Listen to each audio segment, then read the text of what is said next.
Welcome back to the Frontington and Backwoods Railway, which is not actually here right now.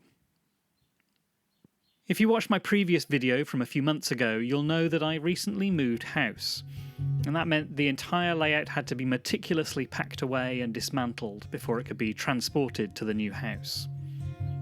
Since then, things have been very quiet on this channel, but there has been quite a lot happening behind the scenes. My new house came with an outbuilding which the previous owners had used as a large kennel for their dogs. I don't have dogs, and the building wasn't really fit for a model railway, so I got some chaps in to remove it.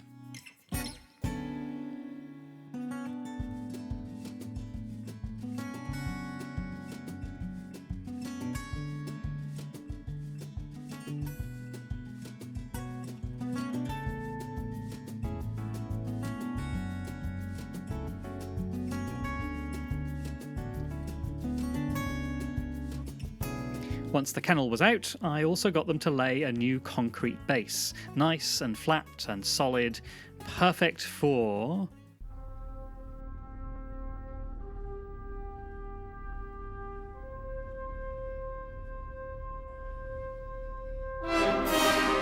a shed. I went and bought myself a honking great shed. It was quite a mammoth task to build it, and many thanks to the lovely people who helped me, but now I have a dedicated model railway shed. No more sharing space with a tent and some bikes and all the other random junk that gets stored in garages. No. This space is just for the railway, and it's glorious.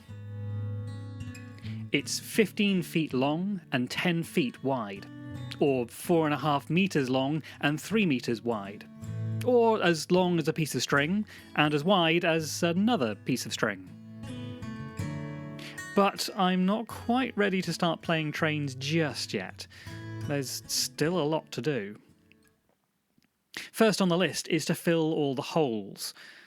Unfortunately, the wood has lots of knot holes. Honestly, it looks like someone's fired a machine gun at it. I've got some wood filler though, so I'll go round and make sure it's all sealed up. And then, once I've filled all the holes, I'll need to make some new holes.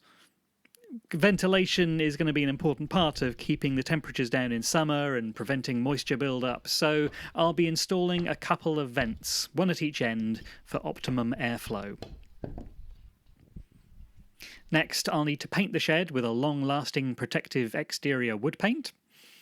The wood is already pressure treated and guaranteed not to rot for 25 years, but, you know, it's still good practice to paint it, just to add a little more protection. As well as keeping cool in the summer, I'll need to keep it warm in winter, so I'll be insulating the insides of the walls and roof with this foil. It's perhaps not quite as effective as a hefty wodge of foam insulation, but it also takes up a lot less space. So I'm hoping it's a good enough compromise. And to stop it looking like the inside of a spaceship, I'll probably put some thin wooden boards over the top of that. And maybe put down some carpet tiles to make it nice and cosy.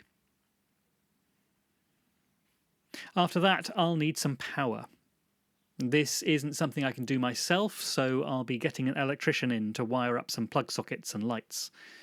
Given how much time and effort is going into this project, I'm not taking any chances with dodgy wiring, so this absolutely needs to be done right.